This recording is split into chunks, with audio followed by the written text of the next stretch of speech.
আছে, কোনো টেনশনের ব্যাপার নেই। কিন্তু তোমার একটা দায়িত্ব নিতে হবে, বিড়ি খাওয়া সিগারেট খাওয়া বন্ধ করাই হবে। না থাকে ওটার জন্যই এই নিউমোনিয়াটা, মুখে সর্দি কফ কাশি জমে যাচ্ছে। এইটা খাওয়া একদম ঘরে বন্ধ করতে হবে। এখন একদম ভালো আছে, কথা বললো, আমরা কথা বললো, কোনো চিন্তা নেই। শুধু সুস্থ করে বাড়ি নিয়ে যান, বিড়ি সিগারেট খাবে না, আর একটু খাওয়া দাওয়া করবে, ঠিক আছে?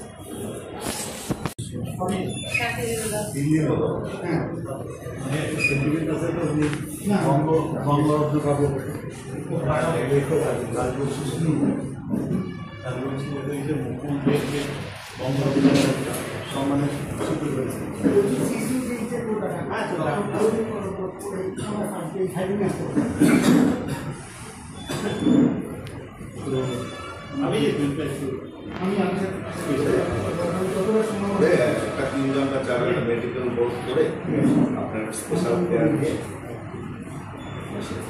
জ্ঞান ফিরে নি।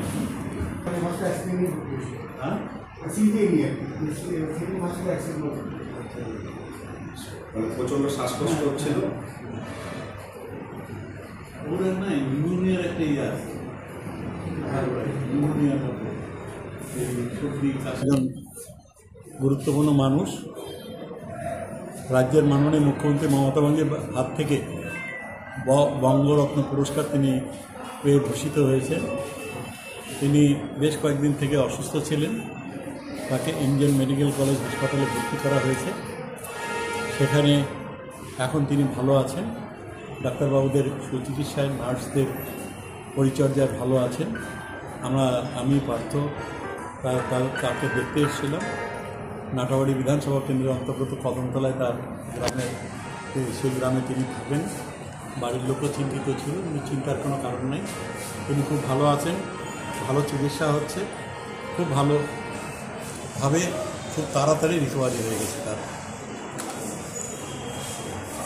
দাদা, যে 15 তারিখ ভর্তি ছিল, এখন কী পরিস্থিতিতে রয়েছে? দেখুন, আমাদের কমলেশ সরকার আমাদের রাজবংশী ভাষার একজন বলিষ্ঠ লেখক এবং বঙ্গরত্ন প্রাপক মাননীয় মুখ্যমন্ত্রী মমতা বন্দ্যোপাধ্যায় তার হাতে পুরস্কার তুলে দিয়েছেন। তিনি সম্প্রতি শ্বাসকষ্টজনিত রোগে ভুগছিলেন, অত্যন্ত সিরিয়াস ছিলেন।